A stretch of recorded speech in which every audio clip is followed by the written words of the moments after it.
today I'm very happy to be able to introduce Karen Collins. Many of you already know Karen.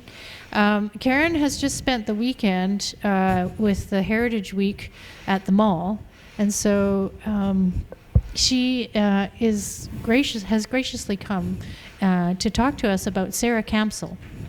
And Sarah Camsell, I'm not going to go into much detail, but because Karen's going to do it. But she's got a really interesting family. So because this is Heritage Week and the theme is layer by layer, I thought it was appropriate to talk about Sarah Camsell.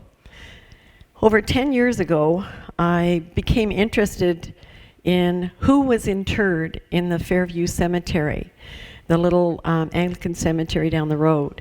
And I made a personal project of trying to find out a little bit of information about every person who is interred there.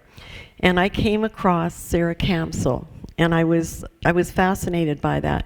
I already was aware of her son Charles Camsell and the fact that he had been in the area early on.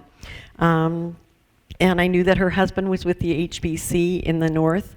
And I knew she was originally from Manitoba, but I had no idea that she had a connection to the Okanagan. Through my research, I learned about Women of Red River, a book published by the Women's Canadian Club of Winnipeg in 1923 that included reminiscences about her life, which I bought. And I also acquired Son of the North, the autobiography written by her son Charles in 1954. So throughout my presentation, I do include quotes from both books that illustrate the lives that they lead in their own words. Sarah was born in Fort Garry. It was also known as Upper Fort Garry, and it was established as a Hudson Bay Company trading post in 1822. It is now basically downtown Winnipeg. And these are just kind of a couple of old images that show what it would have been like. This painting is also, this was done in 1869, and this painting was done by a young fellow who made his name in selling these paintings to the soldiers that had come to Winnipeg, basically to keep the Métis in their place. What is really interesting is that Sarah's future husband was one of those soldiers. This is all that remains of Fort Garry. As Winnipeg started to grow, it had gone through, a flood in 1826, and it was rebuilt in 1836. And then in the 1870s, when Winnipeg was starting to grow, they demolished it, except for these gates, which are now the gateway to the Upper Fort Garry Provincial Park. Oops. I have a lot of stuff that I have to change pages. So Sarah's family had a lot of history with the HBC, starting with her grandfather. And her grandfather was James Calder. He was a Scotsman who came over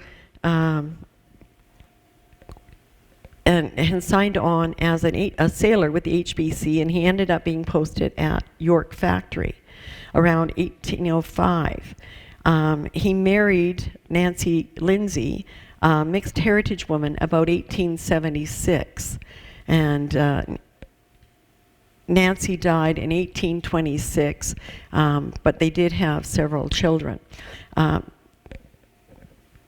HBC service records, which it's wonderful that you can acquire these through the HBC archives in Winnipeg, show that he arrived in 1801 and he actually left in 1822, which is part of the reason why no one, even in his family, seems to know exactly when he died.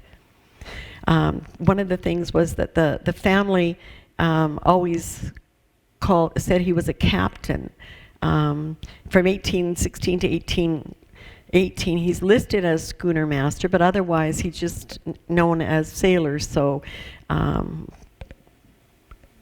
they may have just been proud, or there may have been an error there. These are photos of what York Factory looked like in the early days, and its location on the Hudson Bay. Whoops. Where am I here? So, whoopsie. I'm sorry. I have all of this stuff, and I've just got to. And James Calder had also, his brother had also been at Rock Depot, which was established in 1794 as a Hudson Bay depot on the Hayes River. It's about 120 miles upstream from Hudson Bay. And it was actually a transfer point, not a trading post. Although the first Protestant marriage in Western Canada was performed here in 1820, and in 1821, when the HBC merged with the Northwest Company, many of the details of that agreement were worked out at Rock Depot.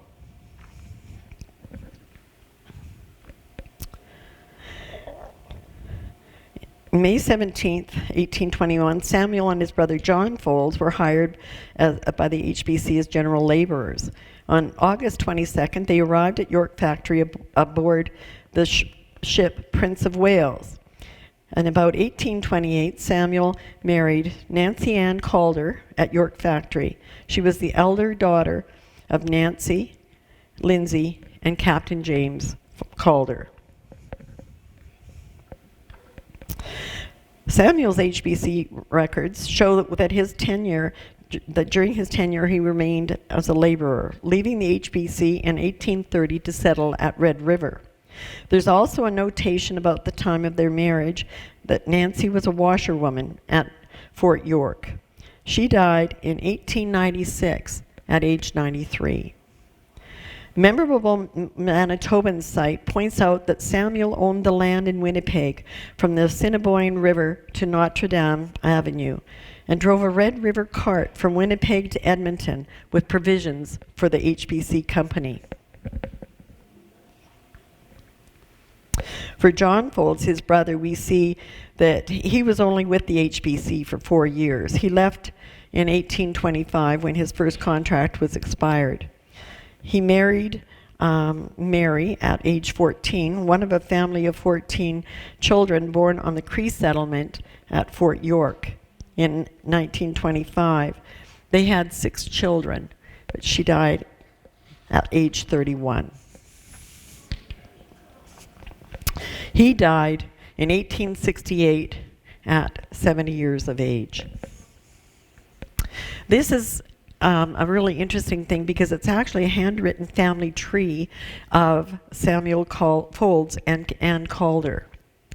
And so it's kind of hard to read, but it's really kind of nice that somebody actually took the time to write down these details. A lot of times families don't do this, and it's really important to, have it actually being done by a member of the family. These two houses are houses that belong to the Folds family in Winnipeg, and they're both on the Winnipeg Heritage Register. The Folds house number 1 was the original part of the original farmhouse that Thomas Folds, Sarah's brother, built in 1872. He was a farmer and carried mail between Winnipeg and St. Francois Xavier for many years. His farm was a river lot in the parish of St. James, which extended 4 miles north. There had been a log house on the property before that. When the family grew, they built a larger house at 102 Palmerston. The homes really are in very good condition considering the age and that they've always been lived in.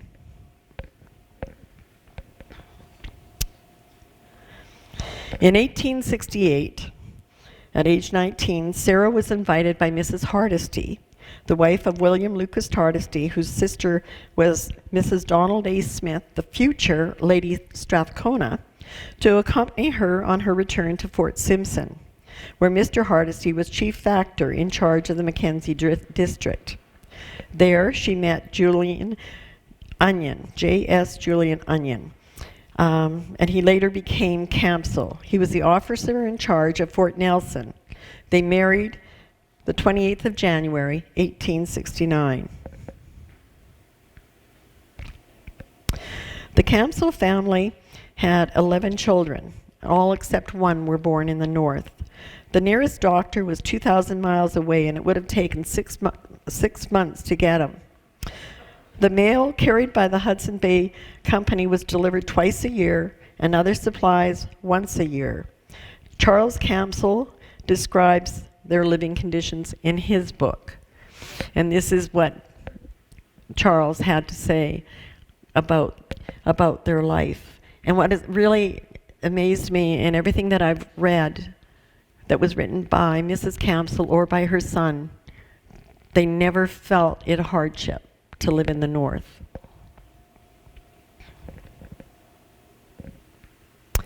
This is another list. This is the handwritten list of the birth of each of the children of Sarah and Julien. And then below is something that is from the Women of Red River that was said by Sarah. When we came out last, we lived in Ontario for a while, and I was ill. The doctor could not tell what the trouble was, but I told him, "I am homesick for Fort Simpson, doctor." I said, and it was the truth. I have had 11 children, all of whom but two are living. All but one were either born at Fort Laird or Fort Nelson.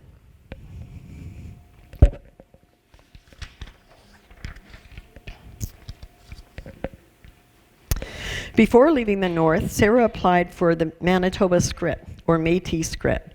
This system was implemented after the 1869 and 70 Red River Rebellion. In the aftermath of the resistance, the Canadian government created Manitoba under the Manitoba Act, which set aside 1.4 million acres of land for the children of Métis families. Once this land grant was exhausted, the government supplemented it through scrip distribution to individuals rather than the collective. The two types of scrip created for this process were land scrip and money scrip. When the system was first implemented, the value of the scrip provided to the Métis was either 160 acres of land or $160 in cash to be used for purchase of land. Later, the value was increased to 240 acres or $240. The protection of Métis lands was not secured by scrip money, and some felt that the federal government scrip provided a convenient and inexpensive process to acquire Métis rights to land in the West, thereby clearing it for commercial development and white settlement. Sarah's mother and her siblings had applied for theirs shortly after it was implemented. Sarah's was finally granted in 1909.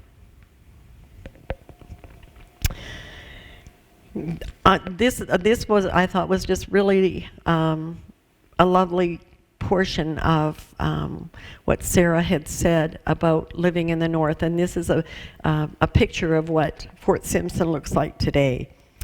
At Fort Laird and Fort Simpson, I was not troubled by anxiety about the latest fashion, said Mrs. Camsell. I wore one hat for 16 years, with occasional fresh trimming, of course, and I was perfectly happy with it.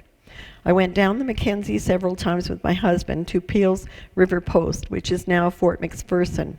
There we saw the midnight sun.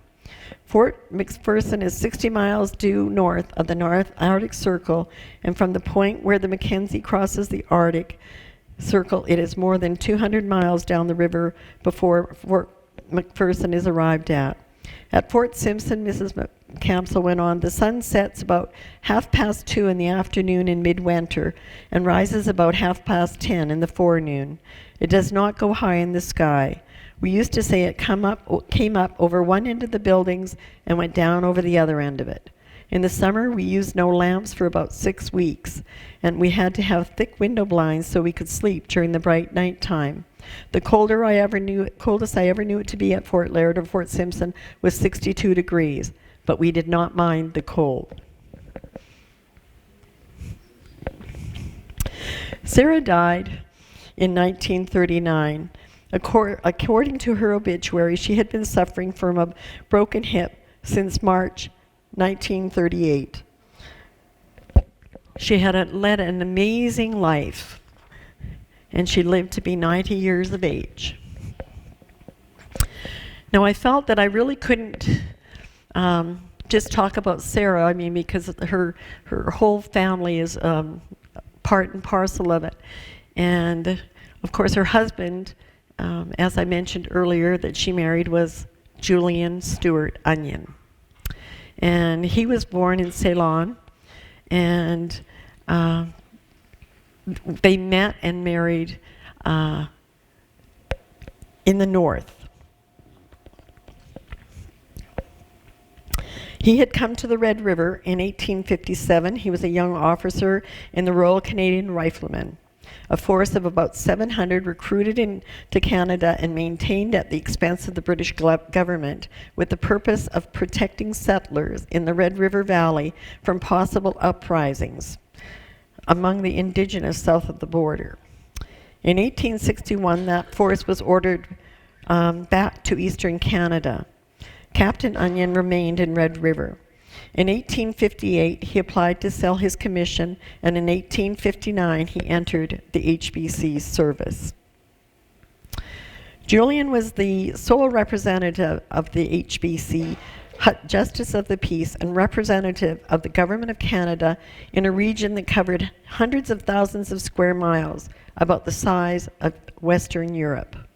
In spite of the distance he traveled for his job, Charles says in Son of the North that the most remarkable snowshoe trip that his father made was a distance of 2,500 miles, starting at Fort Laird and ending in Crow Wing, Minnesota, during the winter of 1876 and 1877. From there, he took a train to New York on his way to England for the sole purpose of changing his name to Camsell, his mother's maiden name. All the family ever was made aware of was that it was done for family reasons. You can see by Julien's record that, and probably because of his long service, there is an awful lot of personal information on there that's included regarding his family. But it's really wonderful that we can go on and get these personnel records for early Hudson Bay employees.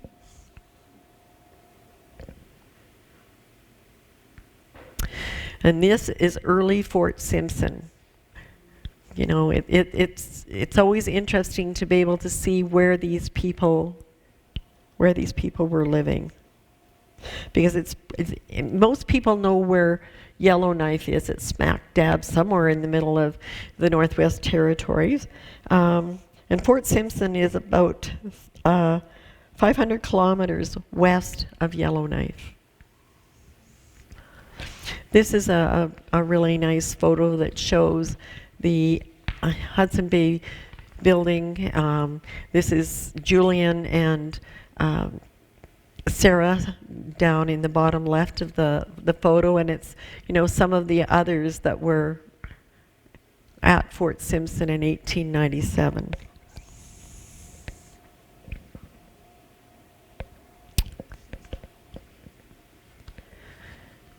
Oops.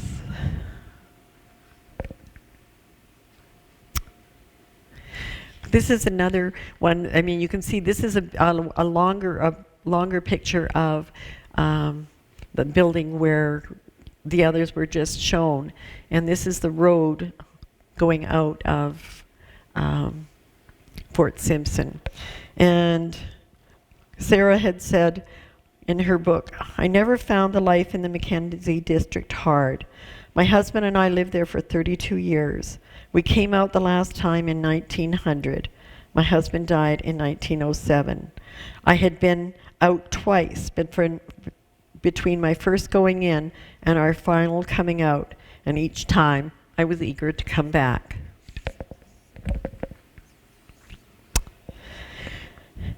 Educating the children of the North was a bit of a problem because there were no schools, and the only education that they were able to receive was, from their parents, or, if there was, some of the missionaries were able to help when they were about.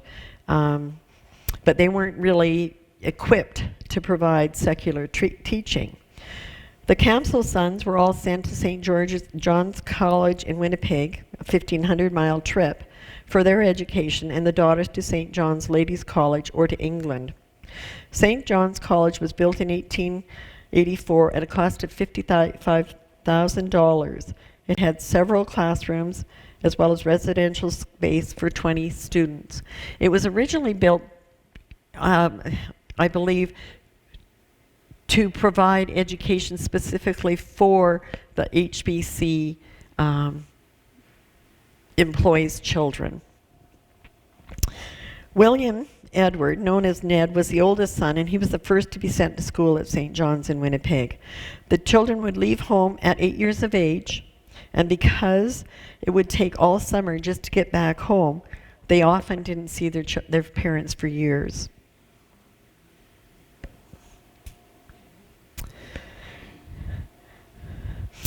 Ned was 18 when he joined the HBC as a clerk and remained with the company for 31 years until he retired. On his retirement, Ned moved to Kaleden, where he had bought property in 1911. My personal assumption is that his brother Charles told him about how beautiful the area was when he was doing his surveys in the area. Ned became an orchardist. He had 6 daughters, and 3 of which are interred along with their parents and their grandmother at the Anglican cemetery. Arthur Frederick, and he was known as Fred, was also educated at St. John's. Then he spent a year at the University of Manitoba before returning north and entering the service of HBC. Fred also applied for his scrip in 1921. After much examination, it was granted in 1924. His records show that he was with the company for 49 years. During that time, he oversaw posts at Fort Simpson, Hay River, Fort Norman, and Fort McKay.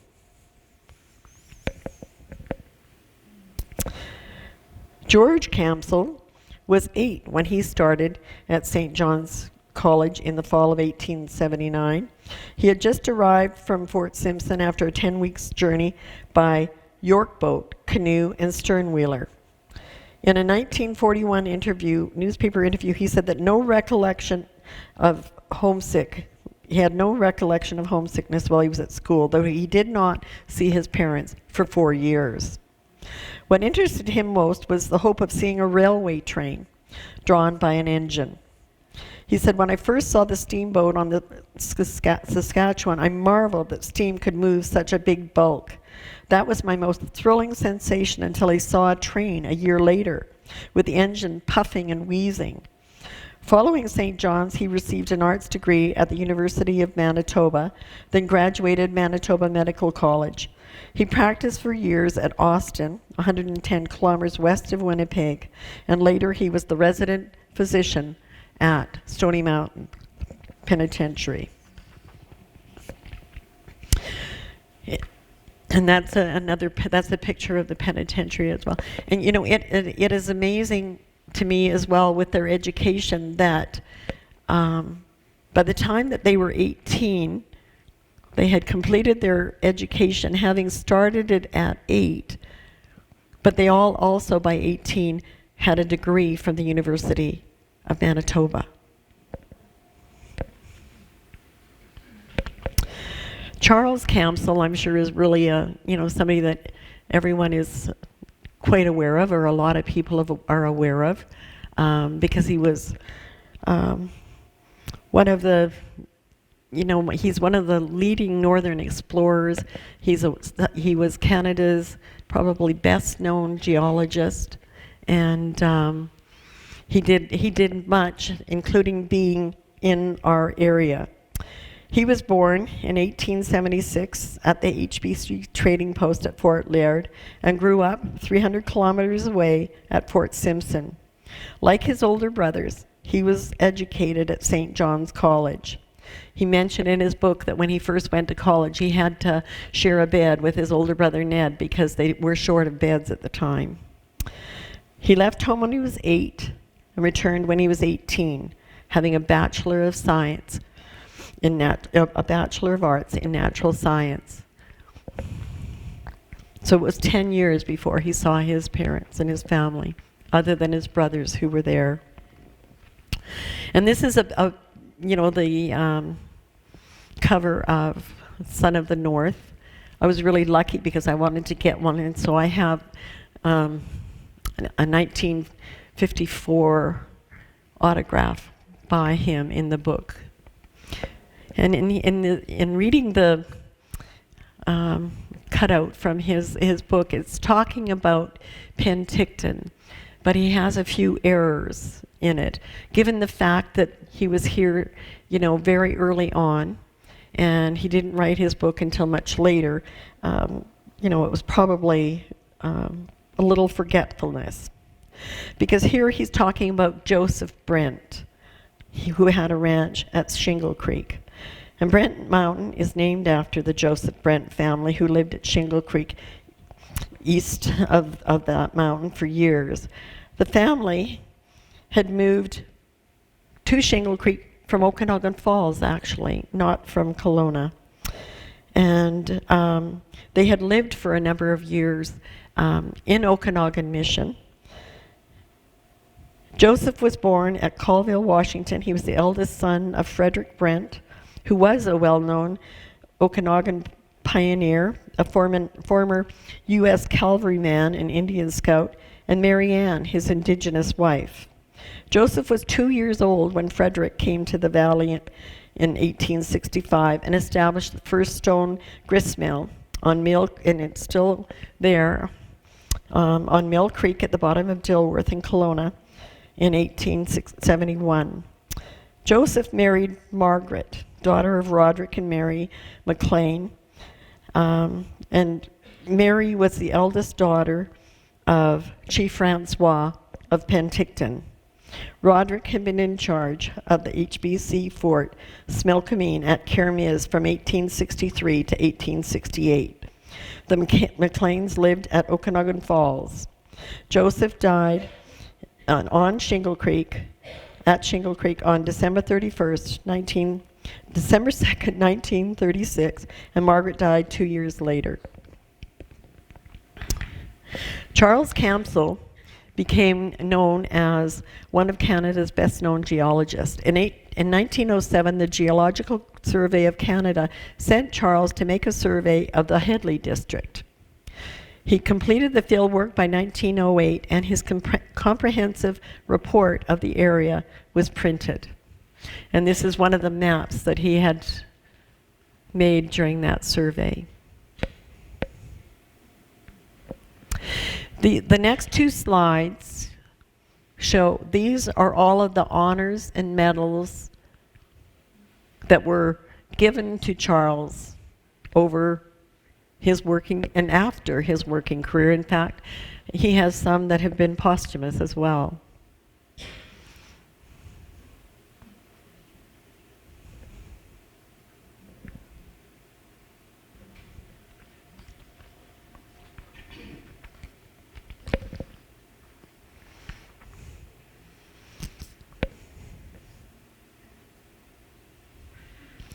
Quite amazing when you think that he was brought up in an area where there were really very few people around, and really did have challenges in his upbringing, but he did amazing things.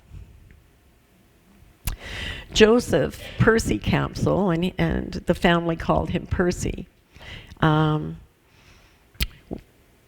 They lost him very young. Now, with different documents that I've found, it gives two different dates as far as his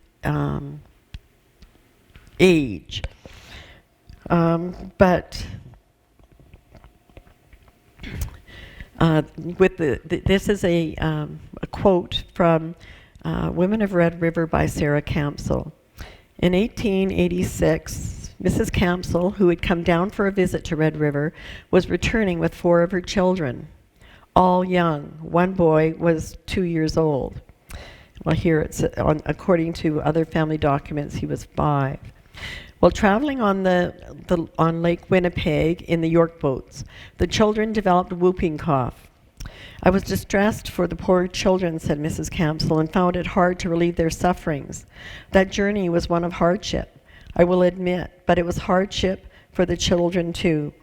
I never knew greater kindness than the boatmen showed in doing everything they could to make it easier for us. And when at last we got to the mission of the French sisters at Ile de la Crosse, the sisters took us in and made the children comfortable. My little boy was 2 years old, died there, and is buried there. I can never forget the kindness of those good sisters.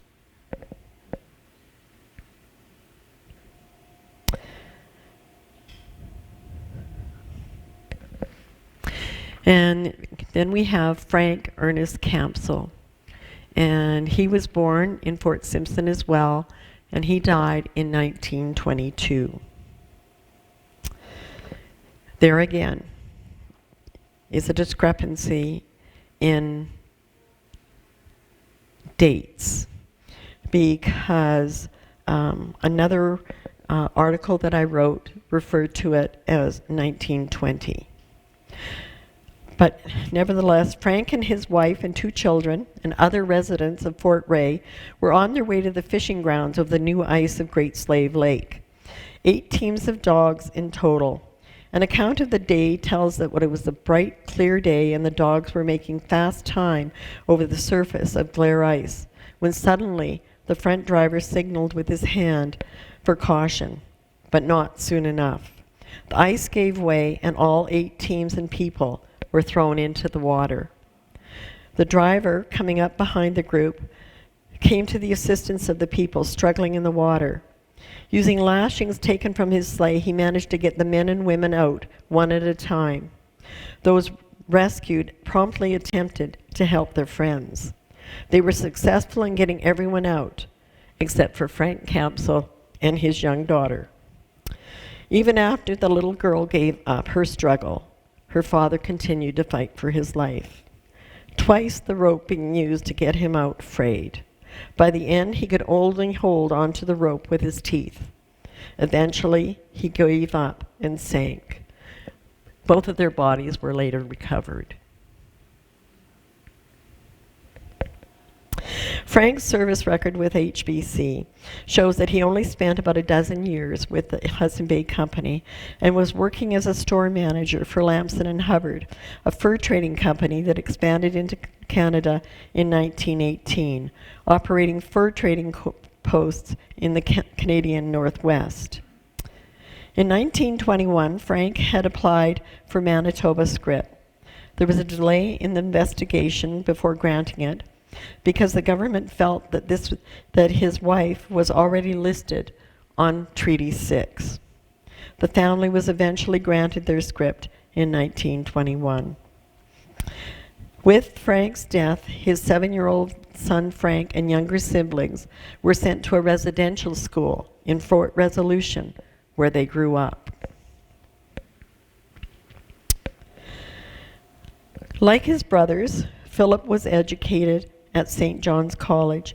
He didn't enter the service of HBC. Instead, he worked for several years for the Canadian National Railway before going into the insurance business. He retired in 1865, having an insurance and realty company. There's really not very much known about him, I'm afraid. And the Camsells had 3 daughters, but of course the daughters didn't have careers, and there's very little records, public records about them. But this is a photo of their one daughter, Ethel Mary Camsell Bright. This is an early view from the water of Fort Simpson.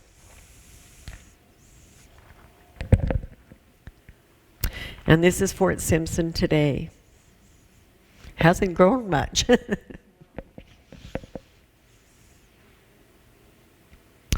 So what I just want to leave everybody with is this slide. This is sort of an indication of the influence that the Camsell family had on the North, because these are all of the place names after members of the Camsell family. I didn't know how much I was going to find when I took an interest in Sarah. Thank you.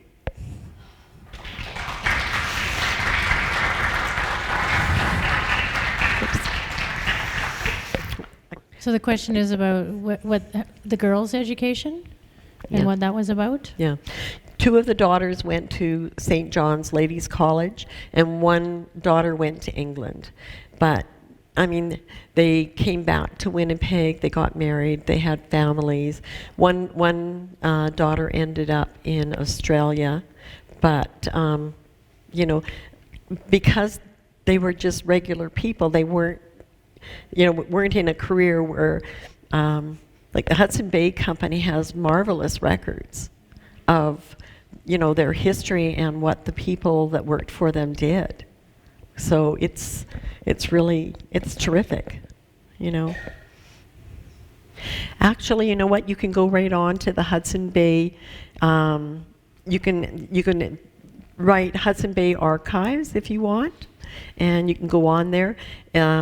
You can go through alphabetically, and the interesting thing is that not only does it have the service records, it will give you there's information on explaining what the different titles were, and yeah, it's fascinating. It's one of those places you could get lost in. How much time did you spend researching? A bit. So when you're not researching in the archives, you're researching at home? Yes. But it's fascinating. And you never know, like, who would know by walking into that cemetery and just looking at the headstones, the story behind the person? And even when I was a kid, I have to admit, I like cemeteries. Because in sometimes, in some cemeteries, occasionally, there'll be almost like a little tidbit about the person as to how they passed or what they did. And I think it's fascinating to know what people have contributed. Yeah. Well, because the mother was Indigenous. At that point in time, it wasn't a matter of French.